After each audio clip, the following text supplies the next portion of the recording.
So actually, we're up to Sif Ches. Siman Dalet Sif Ches. Netilas Yadayim Shachris ein neitlin al gabi karka. You shouldn't, when you wash negvas in the morning, you shouldn't throw the water on the ground. Rather, you should throw it into a kli. It says in Mishnah. But al gabi kisamim also, even to throw it on sort of straw and stubble is also. One second, let me just move this over. Let me just read that again for them. Good morning. Okay, so it says the Siman Dalet Sif Ches. Netilas Yadayim Shachris ein neitlin al gabi karka. You shouldn't pour the water of Netilas Yadayim onto the ground. Says the Mishnah Berurah. Afilu al gabi ksamim also, even to throw them on sort of straw or stubble is not allowed. Because there's ruach ra on this water, and therefore you should dispose of it properly. And therefore one should try and keep one keli next to your bed in a keli, like in a bowl, ready to go when you wake up in the morning. So if you look interesting in the Mishnah Berurah in the Dirshu notes number 29, but what if you did? What if you've got water from Netilas Yadayim which has been spilled onto the ground?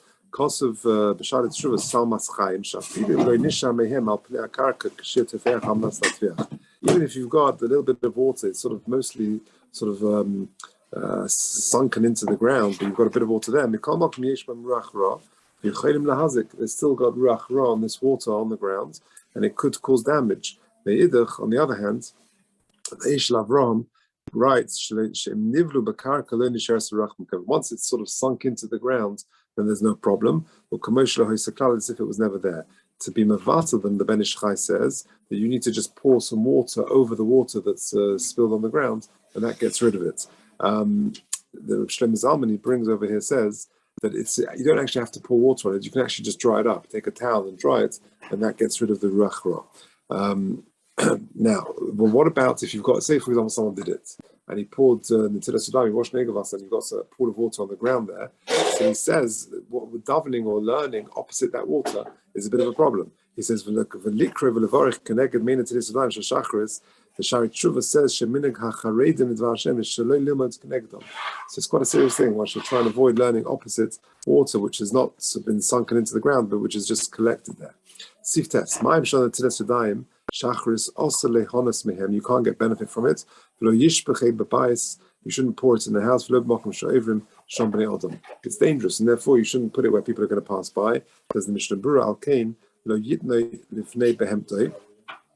You shouldn't give it to your animals to drink, because they could get damage from it. But rather you put it on a slope that it would just run away. Nowadays you've got sinks and it's a different story. Just a couple of Dirshu footnotes. Number 30, what about doing the Netilas Yadayim in a sink and there's plates and things that you haven't yet washed up? So is there any problem with that? So he brings up Shlomo Zalman who says it's mutar lechatchila. There's no problem. Why? Because you're going to wash them afterwards, and that gets rid of whatever water was on there. So that's not a problem. And Rabbi Chaim Kanievsky says that you don't need to do it once. You don't have to wash them 3 times or anything. Just regular washing up, but to get rid of any water that you spilled on it from the Netilas Yadayim. In footnote 31, he says, he quotes the Orach Chaim,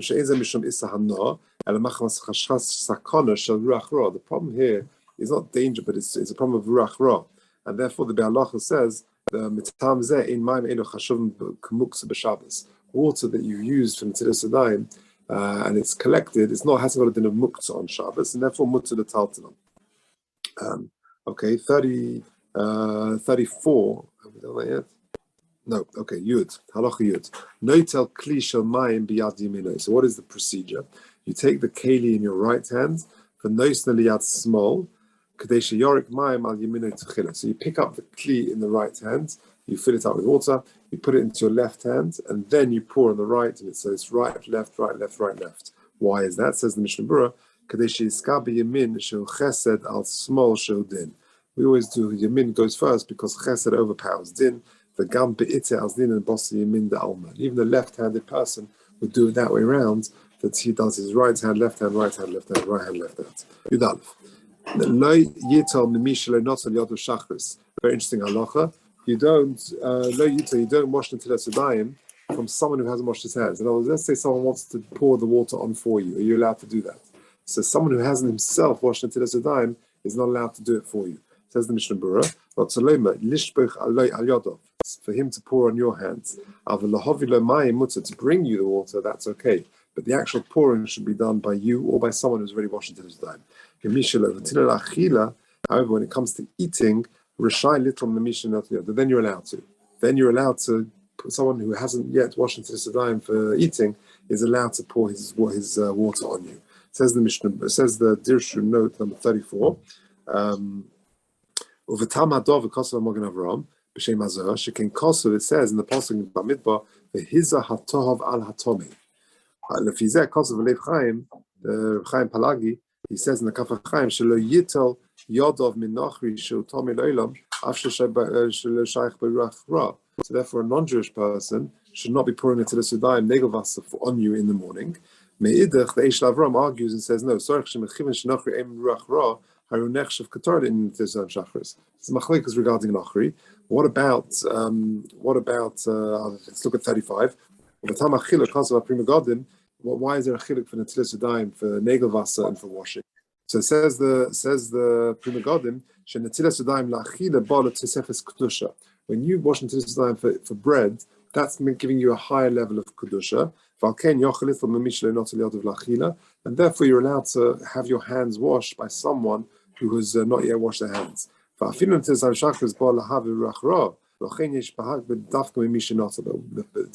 Yadayim negelas in the morning is going to be from someone who that's taking away ruach ra, and therefore people are makbid to only have someone pour water on your hands if they've already washed negelas. What about the little yod of la'achila midei nachri? What about a non-Jewish person washing your hands for Netilas Yadayim for bread, or indeed the nida? So he says the Shulchan Aruch writes that it's mutter. The Mishnah says the Chatchila one should try and avoid it, but the Shulchan Aruch says that it's mutter. Okay, that is Yud Aleph, Yud Beis. What if you just submerge your hands into a bowl of water? Is that enough? So also the Kriya Shema, the Tefillah, it's enough for you to be able to say Kriya Shema and Tefillah. But it's not enough for the ruach ra to remove the ruach ra. If you just sink your hands into a bowl of water, that won't help. If you do that into water that's changed 3 times, then yesh lehistapikim also lehavi ruach ra shelen. There's the suffix. It says in the Mishnah Berurah, the Kriya Shema Tefillah. V'yuchel levarich al Netilas Yadayim. Then you're allowed to make the bracha Tefillah. Dominin b'kiyah v'rochel tzimimenu v'lebesocho. The kiyah, it says you're going to wash from it and not in it. Alma, i.e., but if it's not in the base of Mikdash, then it would be Beseicha, that would be okay. But to get rid of a ruach ra, boy, iru gimel pan dafka, you need 3 pourings, dafka 3. The shichshuch b'kli afilu me'epom lechoshev echod, and just submerging your hands even repeatedly is not going to be enough. It's only one time. Shemiyad shenitma mayim v'avyan k'mei shofchin, because as soon as you put your hands in, you've made them the mayim tame, and they're not going to help you. And that's why there's a suffix if the water has been changed each time. Maybe you don't need the water to be poured on your hands, and therefore maybe this is sufficient. Or you actually have to have the water poured on you, and therefore this is not enough. Because of our prima godin, if you sink your hands into a river 3 times, and you've got a level of snow on the ground, and you just sort of thrust your hands into the snow in 3 different places. It will not help you. It will only help you to be able to daven, but it won't help you to remove the ruach ra. And you will be able to say in Netilas Yadayim a bracha because you're able to daven. But it's unclear whether it will be enough to remove the ruach ra. Maybe you need iru mikli. The Orach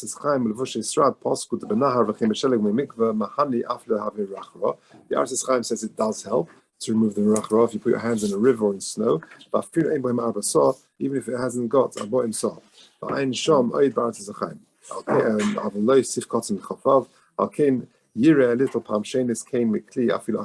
is a suffix. If you haven't done it, then the best thing to do is even after davening, you could do it properly with the keli 3 times. Yud Gimel. Im hoya neir kol halayla, famous halacha. If a person has been awake the entire night, what do you do about Netilas Yadayim? Yesh listapik im tzorech little yodav shachris lispalel ulahavi ruach ram yodav. There's a suffix whether you need to now wash your hands to get to prepare yourself for davening and to remove the ruach ra. V'yitlim below bracha, says the Rama, and therefore you do Netilah without a bracha. Now what's the suffix? We know. It all depends back on the machlokas, the Rashba and the Rosh that we started off the simon with. The Rashba says you're a bria chadasha. The Rosh says it's to get rid of the tumah that's on your hands, that's touched parts of the body when you sleep, because inevitably you touch parts of the body which are normally covered. So says the Mishnah Berurah, if a person slept a little bit, you've been on a plane the whole night, or you wake up in the morning, you're not sure if you slept or not. It's been you couldn't sleep. So it says, if you went to bed and you're not sure if you slept enough, then for sure you wash until it's time in the morning. So long as you went into bed. Because it's inevitable you've touched parts of the body which are normally covered. But if you were mamish shenas arai, it was shuas night and you put your head down in the back of shul for a few minutes, or you're on a plane and you're not sure if you've even slept, then laharosh, according to the Rosh, which I mentioned just now, dinner bezeki losh and klal. It's as if you haven't slept at all, and therefore there's a suffix. Chavches ulispalo belahabe. Dahainu the tefillah yesh suffix imatam shenetilas yadayim shachris kaharashba. Maybe the reason is like the Rashba. Le'el Mishnah Berurah Sif Kotan Aleph. V'imkein, i.e., you're a bria chadasha, you're a new creation. V'imkein, af al gav the hashel inas bria chadasha. You now haven't become a new creation because you didn't go to bed. Loy plug rabbanon v'tzorech netila, but yet Chazal made that low plug, and therefore they made the requirement to make a netila even if you didn't sleep. Oishema ikatam karosham. Maybe the reason is like the Rosh. You touched a part of the body which is normally covered, but if you're up all night, then that's not a concern. Or benea, and if you were awake, so that's the suffix. And to get rid of the ruach ra, which was the third reason we said that when you go to bed or at night time, a ruach ra descends on you, then there's a suffix. In ba'alma hashena goyim ruach ra, is pshat that you sleep and that's what caused the ruach ra, or is it just that at night time it descends upon you? That's the suffix. If it's to do with sleep, then if you have a shluf in the afternoon, in the daytime, then you need to wash your hands when you wake up. And if you awake the whole night, then you don't need to because you didn't sleep. So that's all. These are all the sfeikas. Etc.